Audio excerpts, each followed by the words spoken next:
Hi, Melina. I'm sorry. It's okay. Well, thank you for having this short little interview with me. Oh, no problem. A pleasure for you. Thank you. So, I've been wondering, how did you first get into wrestling? Oh, well, the funny thing is like I watched wrestling my whole entire life, and when I never thought I'd ever become a wrestler. I'd always say stuff like, "Oh, I could do that. Oh, I could beat them up." You know, I always said stuff like that, but I never thought I could actually do it.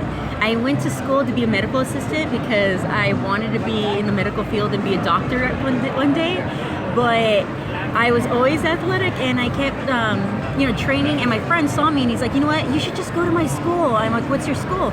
Wrestling. So he was a wrestler, and I said, "You know what? I want to do that. Why not? It'll be fun." So I did it for fun. I didn't think I could actually do it as a profession. And then I got scouted by the WWE, and they said that I had potential. So I kept going to workouts. After that, when I said that Dr. Tom told me that I could be a wrestler, I thought, why not? Why not see if I can actually do this for a living? This will be amazing. So it took that one person to believe in me, and I knew in my heart that that's what I wanted to do, that it was a possibility. So for 2 years, I kept going to workouts. I kept trying, working, until finally got a contract. Wow, I did not know that.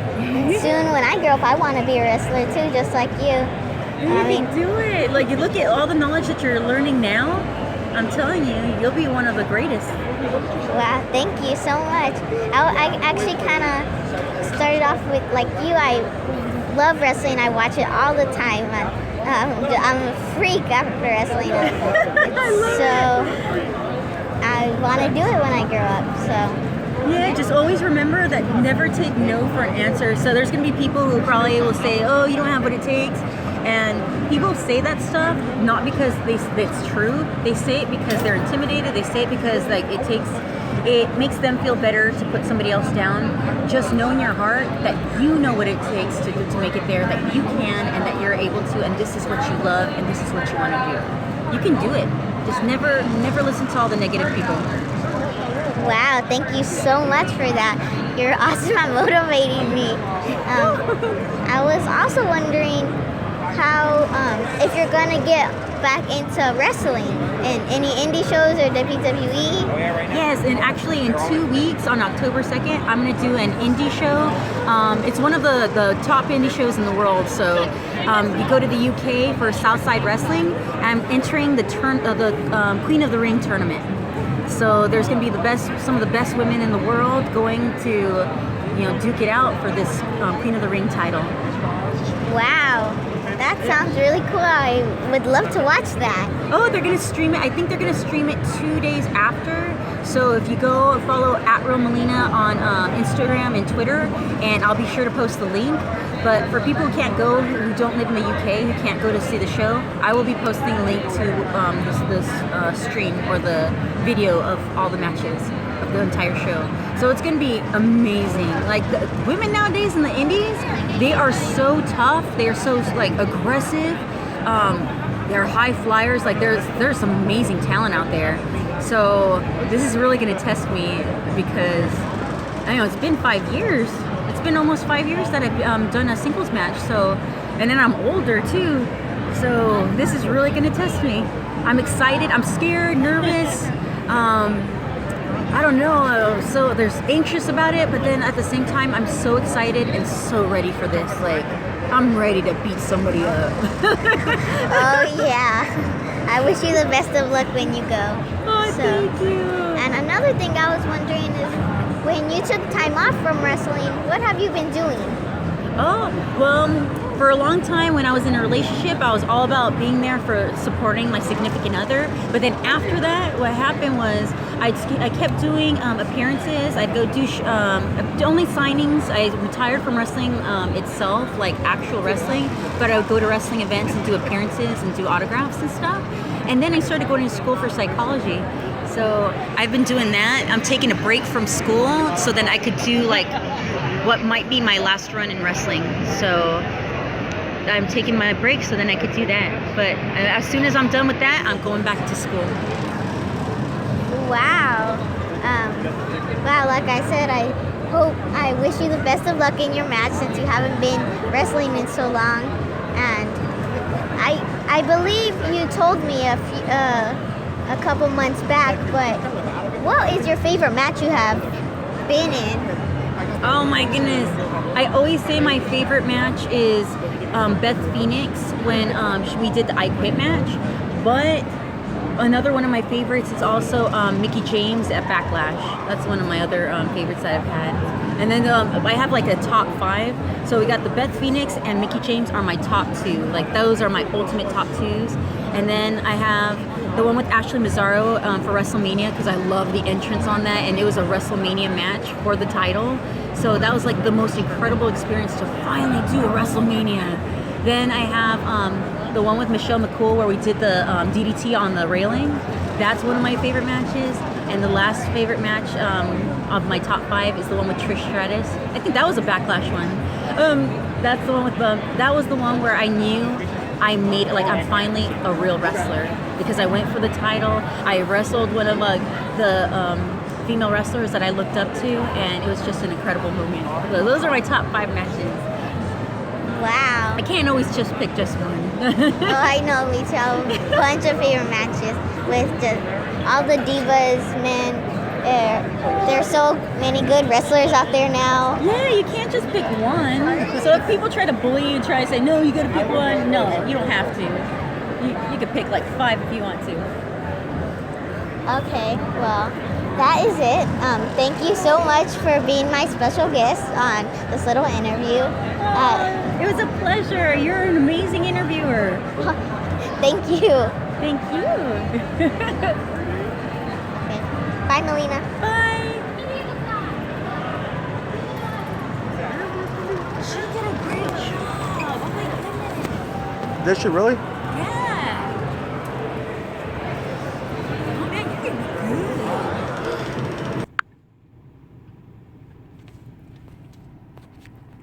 And that was my interview with former WWE Women's and Divas Champion Melina. Wow, that was a good interview. Good job, Hannah. High five. No worries. As you could tell, there's probably a lot of noise in the background there. We were at the Long Beach Comic Con, and we're lucky enough to run into, like she just said, former WWE Women's Champion, Divas Champion Melina. Always a great person to meet. Let's move forward to some WWE and my new favorite TV show, SmackDown Live. I love what they're doing with that show right there. The writing is great, and they're leaving it more to the performers and less story, less what's the word? Promos. Yeah, less promos. I love what they're doing with AJ. AJ is the new WWE heavyweight champion or world heavyweight champion. I'm not sure what they're using right now as a moniker. But yeah, AJ's killing it right now. He's the new face that runs the place and the champ that runs the camp. Love it. Yeah. Love what they're doing. It looks like Cena's back. They're going to give him maybe we get to see Cena, a 16-time world champion, ties him with the Nature Boy if he beats AJ, which I hope he doesn't. I would like to see AJ keep the title a little longer, make it mean something, and have him go back and forth feuding with Cena, and have him lose it in a heel way by getting himself disqualified or by count out, by something like that, and lead up to keep the feud going to WrestleMania, then do your thing. Also, Ambrose, it's looking like Ambrose is going to fall off, or let him keep him in the mix. What do you think? I don't know about that. I hope they keep him in there with AJ and John Cena, because I'm a huge Dean Ambrose fan. He's so awesome. He's a great wrestler, great performer. So I hope it makes like a 3-way somewhere, somehow, in any pay-per-view. Yeah, it's coming up. Oh, it is? Yeah. That, Oh. well, you must have missed SmackDown. Yeah, Yeah. I did. At the next SmackDown pay-per-view, it's gonna be a 3-way triple threat. Oh, Dean Ambrose, AJ Styles, and John Cena. I'm really looking forward to that. Yeah, so am I. And that's pretty much what I'm liking right now on SmackDown. Also, Ziggler and The Miz. Oh, yeah. I love what they're starting to do with Ziggler's character. I understand they're trying to put him behind the 8 ball pretty much by him losing all the time. But his promos are getting a little stronger, a little bit more heated. So hopefully it works itself out that he ends up taking the IC title from The Miz. And I'm not a Miz fan, but you can't. He is the ultimate heel. He's a perfect heel. Everyone hates him. No matter what he does, they hate him. And I love the way what they're doing with James Ellsworth.